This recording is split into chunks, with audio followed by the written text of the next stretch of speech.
నమస్కారం, సుఖీభవకు స్వాగతం. ఈరోజు సుఖీభవలో అనవసరపు ఆపరేషన్లు ఆరోగ్యానికి చేటు, వడదెబ్బను ఎలా ఎదుర్కోవాలి, పిల్లల్ని ముంచెత్తుతున్న డిజిటల్ తరంగాలు, యోగాతో భుజం నొప్పి మాయం, ఇంకా హెల్త్ టిప్. ఆపరేషన్ అంటే మన అనారోగ్యాన్ని నయం చేసేదిలా ఉండాలి. కానీ ఇవాళ అవసరం లేకపోయినా కొంతమంది ఆపరేషన్లకు సిద్ధపడుతున్నారు. ముఖ్యంగా మహిళల్లో ఈ ధోరణి ఎక్కువగా కనిపిస్తూ ఉంటుంది. పిల్లలు పుట్టాక గర్భసంచితో ఇక పని లేదని కుటుంబ నియంత్రణ ఆపరేషన్తో పాటు గర్భసంచి తొలగింపు ఆపరేషన్ కూడా చేయించుకుంటూ ఉంటారు. నిజానికి అనవసరపు ఆపరేషన్లతో మంచి కంటే చెడే ఎక్కువని గుర్తుంచుకోవాలి. అవసరం లేకపోయినా సర్జరీ చేయించుకోవటం వల్ల తలెత్తే కష్ట నష్టాలు ఎలా ఉంటాయో ఇప్పుడు తెలుసుకుందాం.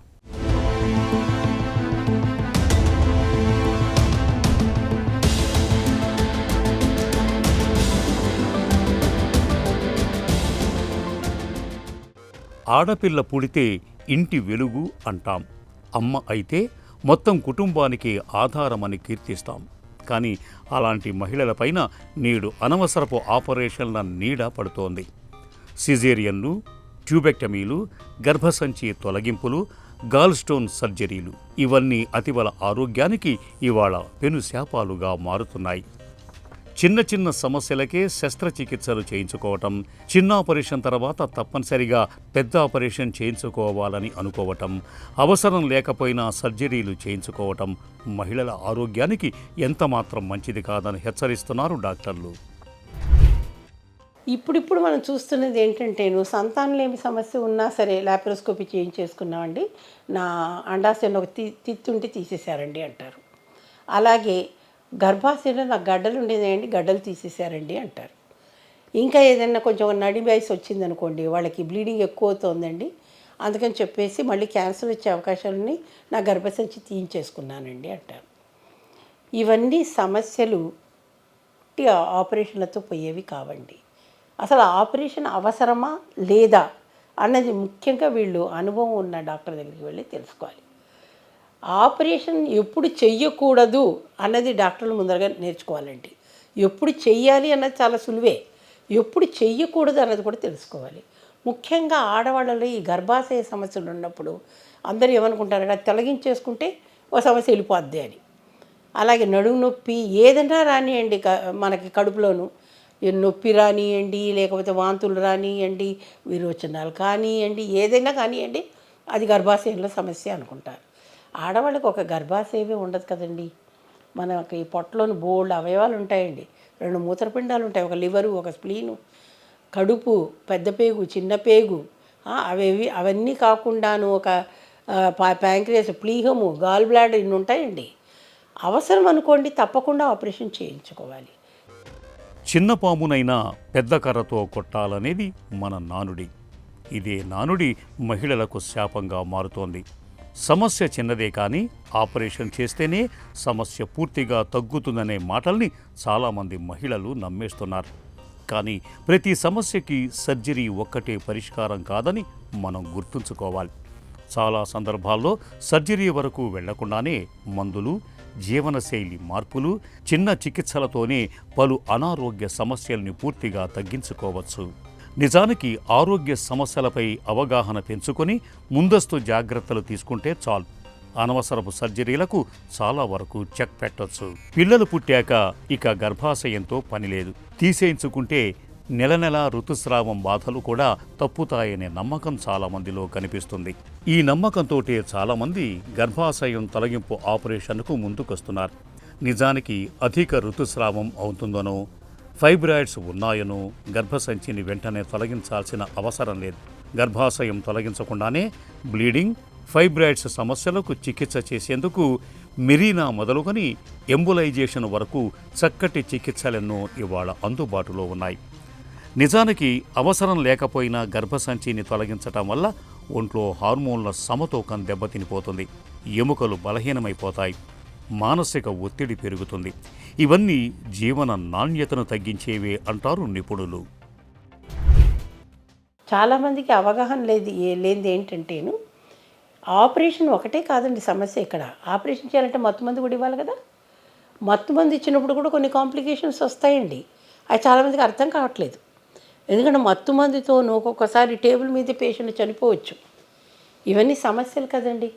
నిజంగా అవసరం అనుకోండి తప్పకుండా చేయాల్సిందే. తర్వాత ఎక్కడ చేయించుకోవాలి, ఎంత మేరకు చేయించుకోవాలి. ముఖ్యంగా ఆడవాళ్ళు 40వ పళ్ళు కనుక ఒకవేళ ఏదైనా పరిస్థితి వచ్చి గర్భాశయం తీయించుకోవాలంటే వాళ్ళ అండాశయాలు తీయించుకోకూడదండి. ఎందుకంటే అందులోంచి హార్మోన్స్ ఇంకా వస్తూ ఉంటాయి. ఒక్కసారికి అండాశయాలు కూడా తీసేస్తే కనుక మనకి హార్మోన్స్ సడన్గా తగ్గిపోతాయండి బాడీలో. దాన్ని సర్జికల్ మెనోపాజ్ అంటారు. అలా ముట్లు ఉడిగిపోయిన సమయంలో వచ్చే సమస్యలు చాలా ఎక్కువగా వచ్చేస్తాయండి ఈ సమయంలో. కాబట్టి ఈ సర్జికల్ మెనోపాజ్ అన్నప్పుడు ఒట్టి యూట్రస్ తీయాలి, ట్యూబ్స్ తీసేయవచ్చంటే ట్యూబ్స్ ఎందుకు తీయాలంటే ట్యూబ్స్ ఉంటే ఒక్కొక్కసారి ఓవరీలో క్యాన్సర్ వచ్చేదానికి దోహదపడుతుందని చెప్తారండి. అంతేకాని అయిన దానికి కాని దానికి అన్నిటికీ కూడాను ఆపరేషన్లు చేసుకోకూడదండి. ఒకవేళ మీకు సమస్య ఉంటే సెకండ్ ఒపీనియన్కి ఇంకొంచెం సీనియర్ డాక్టర్ దగ్గరికి వెళ్ళి కనుక్కొని అవసరమైతే తప్పకుండా చేయించుకోవాలి. అవసరం లేనప్పుడు చేయించుకోవాల్సిన అవసరం లేదండి. ఆపరేషన్ అవసరమైతే ప్రాణాలు కాపాడుతుంది, అనవసరమైతే జీవితాన్ని మొత్తంగా దెబ్బతీస్తుంది. అందుకే ఆపరేషన్ చేయించుకోవాలా వద్దా అనే విషయాన్ని భయంతో కాదు, అవగాహనతో నిర్ణయం తీసుకోవాలి. సర్జరీ నిజంగా అవసరమా అన్నది ఆలోచించుకోవాలి. అవసరమైతే మరొక డాక్టర్ని కలిసి రెండో అభిప్రాయం తీసుకోవాలి. ఇలా అవగాహనతో వ్యవహరిస్తే చాలు, అనవసరపు ఆపరేషన్లకు చాలా వరకు అడ్డుకట్ట వేయొచ్చు. వేసవి అంటేనే ఎండల దాడి. ఓవైపు వేడి ఉక్కబోతలు, మరోవైపు ప్రచండ బాణుడి ఉగ్రరూపంతో ఎండాకాలం మనకు ప్రత్యక్ష నరకాన్ని చూపిస్తుంది. తీవ్రమైన ఎండల ధాటికి వేసవిలో మనలో చాలామంది వడదెబ్బకు గురవుతూ ఉంటారు. ముఖ్యంగా వృద్ధులకు వడదెబ్బ అనేది చాలా ప్రమాదకరంగా పరిణమిస్తూ ఉంటుంది. సకాలంలో సరైన ఉపశమన చర్యలు తీసుకోకపోతే వడదెబ్బ మూలంగా ప్రాణాలు కూడా ప్రమాదంలో పడుతూ ఉంటాయి. వడదెబ్బ తగిలిన అత్యవసర పరిస్థితుల్లో ప్రథమ చికిత్సగా వెంటనే ఏం చేయాలో, ఉపశమనం కోసం ఎలాంటి చర్యలు తీసుకోవాలో ఇప్పుడు తెలుసుకుందాం.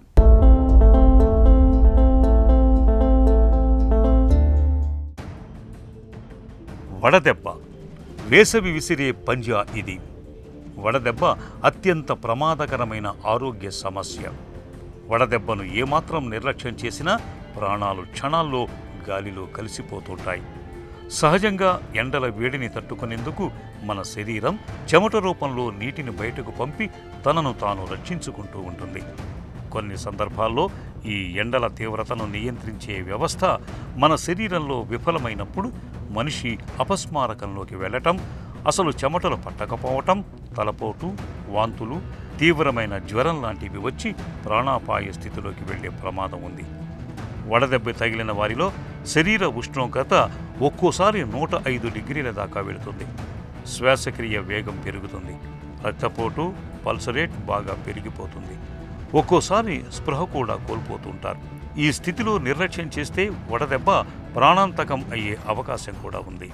వడదెబ్బ తగిలినప్పుడు ముందుగా ఆ వ్యక్తి ఒంటిపైన ఉన్న దుస్తుల్ని తొలగించాలి. చల్లగా గాలి వచ్చే ప్రదేశంలో పడుకోబెట్టాలి. శరీర ఉష్ణోగ్రత ఎక్కువగా ఉన్నట్లయితే తగ్గించే ప్రయత్నం చేయాలి. తడిబట్ట లాంటిది కప్పటం వల్ల మంచి ఫలితం ఉంటుంది. గ్లూకోజ్ నీళ్లను లేదా కొబ్బరి బోండా నీళ్లను తాగించటం మంచిది. పరిస్థితి మరీ ప్రమాదకరంగా ఉన్నప్పుడు వెంటనే ఆసుపత్రికి తీసుకువెళ్ళాలి. అవసరాన్ని బట్టి ఫ్లూయిడ్స్ ఎక్కించాలి. వడదెబ్బను నివారించుకునేందుకు వేసవి సీజన్లో కాటన్ దుస్తులు ధరించటం మేలు. పసుపు, తెలుపు రంగు దుస్తులు ధరిస్తే మరీ మంచిది. నీళ్లను, ద్రవాహారాలను ఎక్కువగా తీసుకోవాలి. బయటకు వెళ్లాల్సి వచ్చినప్పుడు తప్పనిసరిగా గొడుగును వాడుకోవాలి. వేసవిలో దూరపు ప్రయాణాలు చేయకపోవటం ఉత్తమం.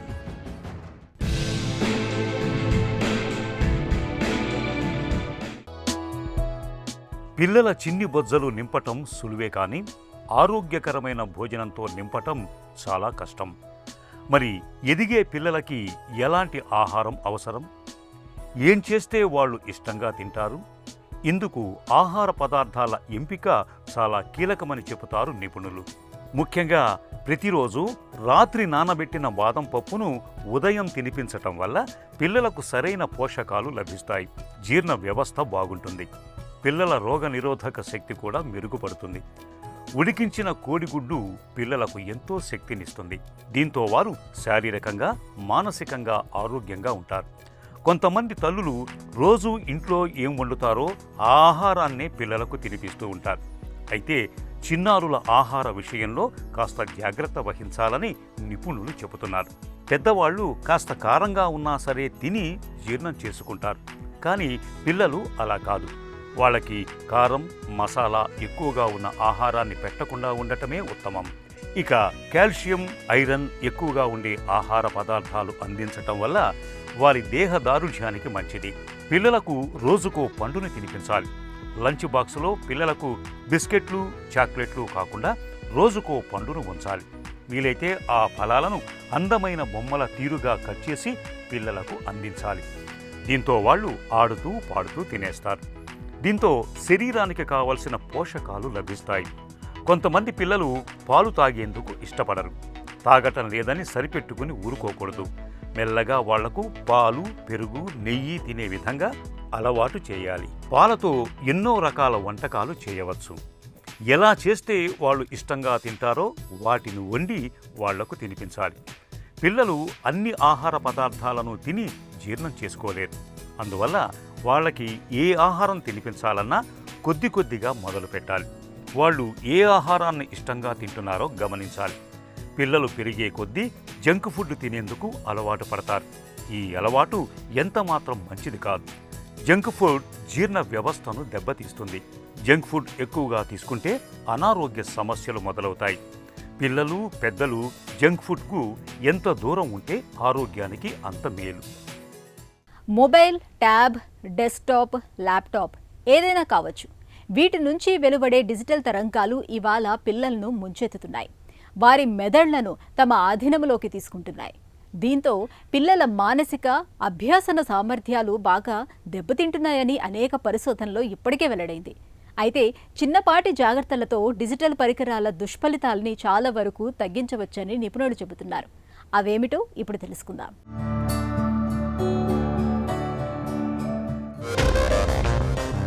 పిల్లల మెదళ్ళు స్పాంజి లాంటివి. ఎదిగే క్రమంలో అవి ఎక్కువ విషయాలను గ్రహిస్తాయి, మంచిని చెడుని నిక్షిప్తం చేసుకుంటాయి.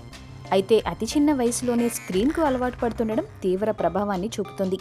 పలు రకాల సమస్యలు వారిని చుట్టుముడుతున్నాయి. ముఖ్యంగా వారిలో నైపుణ్యాలు నేర్చుకునే స్వభావం దెబ్బతింటోందని, వారు పరధ్యానంగా మారుతున్నారని పలు అధ్యయనాలు పేర్కొంటున్నాయి. అందుకే 5 ఏళ్లలోపు పిల్లలకు రోజు గంటకు మించి స్క్రీన్ సమయం ఇవ్వద్దని నిపుణులు చెబుతున్నారు. ఉద్యోగాల్లో, పనుల్లో తీరిక లేకుండా ఉన్న తల్లిదండ్రులకు ఇది అసాధ్యంలా అనిపించవచ్చు. కానీ పిల్లలపై స్క్రీన్ సమయం దుష్ప్రభావం చూపకుండా చూసుకోవాల్సిన బాధ్యత ఉంది. వాళ్ళు ఏడుస్తుంటే మొబైల్ ఇచ్చి ఆడుకోమనడం, మారం చేస్తుంటే సెల్ ఫోన్ ముందు పెట్టి అన్నం తినిపించడం ఆరోగ్యకరం కాదని తల్లిదండ్రులు గ్రహించాలి. ఇతర కార్యకలాపాల్లో పిల్లలను నిమగ్నం చేయడం ద్వారా స్క్రీన్ టైంను తగ్గించవచ్చు. పిల్లల భోజన సమయాల్లో స్క్రీన్, మొబైల్ తప్పనిసరిగా దూరంగా ఉండేలా చూడాలి.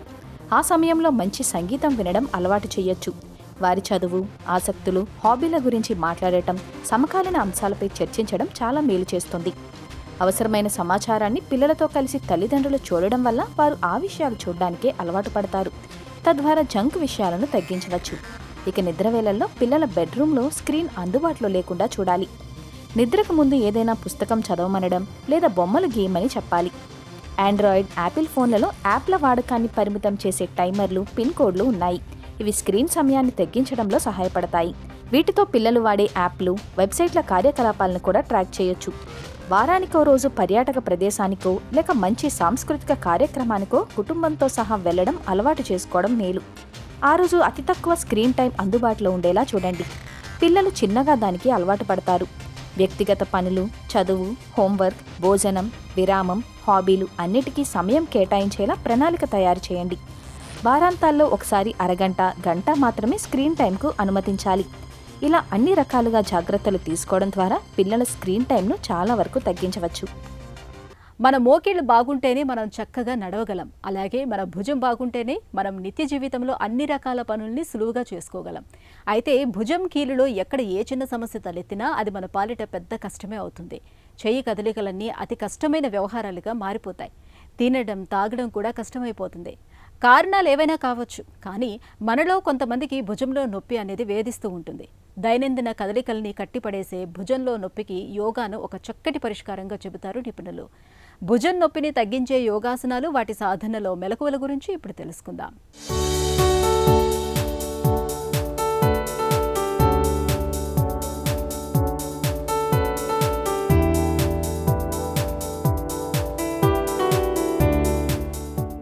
ఈనాటి కార్యక్రమంలో భుజం నొప్పి సమస్యకి కొన్ని ప్రత్యేకమైన ఆసనాలు ఏమేమి చేయాలి, కొన్ని ముద్రలు ఎలా చేయాలి అన్న దాని గురించి ఈరోజు మనం తెలుసుకోబోతున్నాం.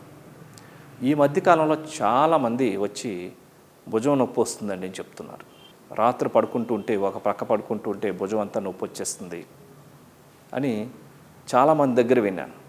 సాధారణంగా ఏదైనా యాక్సిడెంట్ అయినప్పుడు, లేదంటే ఏదైనా పట్టినప్పుడు, లేదంటే ఆర్థరైటిస్ సమస్య వచ్చినప్పుడు, లేకపోతే ఇట్లాంటి సందర్భంలో ఈ నొప్పులు వస్తూ ఉంటాయి. కానీ ఈ మధ్యకాలంలో ఎక్కువ మంది ఈ సమస్యను వెళ్ళబుచ్చుతూ ఉన్నారు. సరైనటువంటి పౌష్టికాహారం తీసుకుంటూ, అంటే కాల్షియం చక్కగా ఎక్కువగా ఉండేటటువంటిది ఆహారాన్ని తీసుకుంటూ, అదేవిధంగా డి విటమిన్ శరీరానికి సమృద్ధిగా లభించేటటువంటి కొన్ని ప్రికాషన్స్ తీసుకొని, వాటికి సంబంధించిన కొన్ని ఎక్సర్సైజులు, ఆసనాలు కూడా చేయడం ద్వారా కూడా చాలా ఇమ్మీడియట్లీ అది రిలీఫ్ రావడం అని కూడా గమనించాం. దాంట్లో భాగంగా కటిచక్ర ఆసనం, అర్ధ కటిచక్ర ఆసనం, అదేవిధంగా వాయుముద్ర. ఇప్పుడు వాటిని ఏ విధంగా చేయాలో చేసి చూద్దాం. కటిచక్రాసనం, పాదాలు 2 జతలో ఉంటాయి. దండాసనంలో ఉన్న తర్వాత 2 చేతుల్ని పైకి రేజ్ చేయాలి, షోల్డర్స్ హైట్కి. ఇప్పుడు మీ యొక్క రైట్ హ్యాండ్ని లెఫ్ట్ హ్యాండ్కి లెఫ్ట్ సైడ్ ఉంచి, మీ లెఫ్ట్ హ్యాండ్ని ఎంత వీలైతే అంత పూర్తిగా రైట్ సైడ్ భుజం దాకా వచ్చే విధంగా స్ట్రెచ్చింగ్ చేయాలి. ఆ స్ట్రెచ్చింగ్ స్టేజ్లో ఆ విధంగా ఉంచాలి. రైట్ హ్యాండ్తో లెఫ్ట్ హ్యాండ్కి ప్రెజర్ ఉంచి,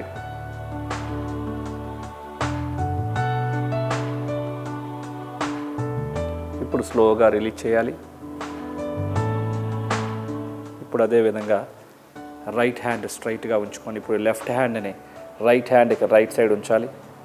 ఇప్పుడు లెఫ్ట్ హ్యాండ్తో మీ యొక్క రైట్ హ్యాండ్ని లెఫ్ట్ హ్యాండ్ షోల్డర్ దగ్గరికి వచ్చే విధంగా టర్న్ చేసి స్ట్రెచ్చింగ్లో ఉంచాలి.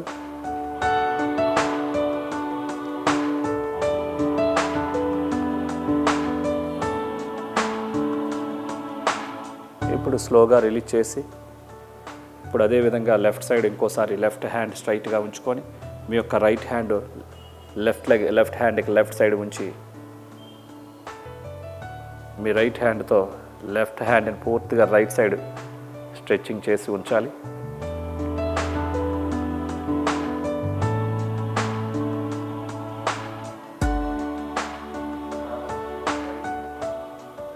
స్లోలీ రిలీజ్ చేయాలి. అదేవిధంగా రైట్ హ్యాండ్ స్ట్రైట్గా ఉంటుంది. ఇప్పుడు లెఫ్ట్ హ్యాండ్తో రైట్ హ్యాండ్కి రైట్ సైడ్ బ్యాక్ సైడ్ ఉంచు, పూర్తిగా రైట్ హ్యాండ్ని లెఫ్ట్ హ్యాండ్ షోల్డర్ దగ్గర తీసుకొని రావాలి.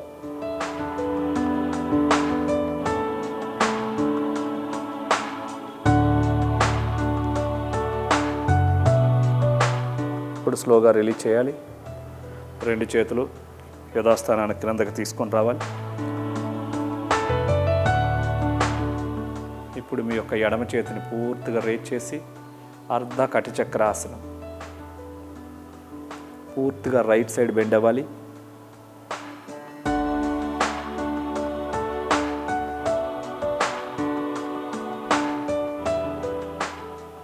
నిదానంగా యథాస్థానానికి రావాలి. అదేవిధంగా రైట్ హ్యాండ్ని కూడా రేజ్ చేయాలి, శ్వాసను తీసుకుంటూ. ఇప్పుడు శ్వాసను విడిచిపెడుతూ లెఫ్ట్ సైడ్కి టర్న్ అవ్వాలి, బెండ్ అవ్వాలి.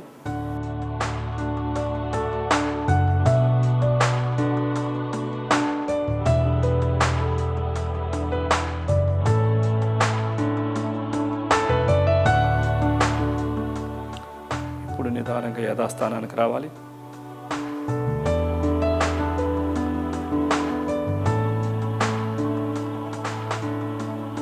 ఇప్పుడు వాయుముద్ర చేస్తాం. సుఖాసనంలోకి రావాలి.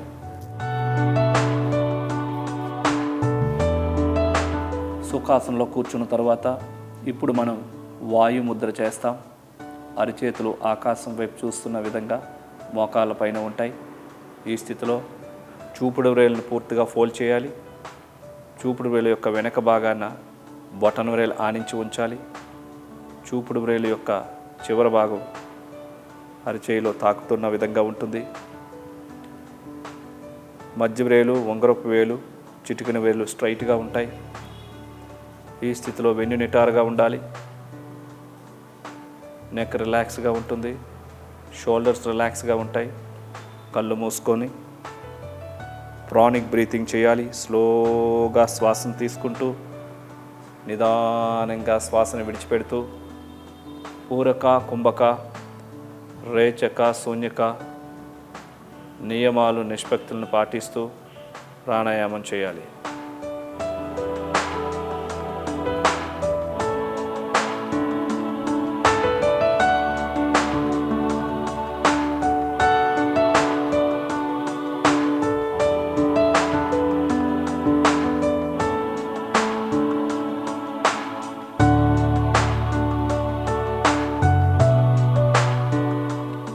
After breathe out, slowly release your mudra.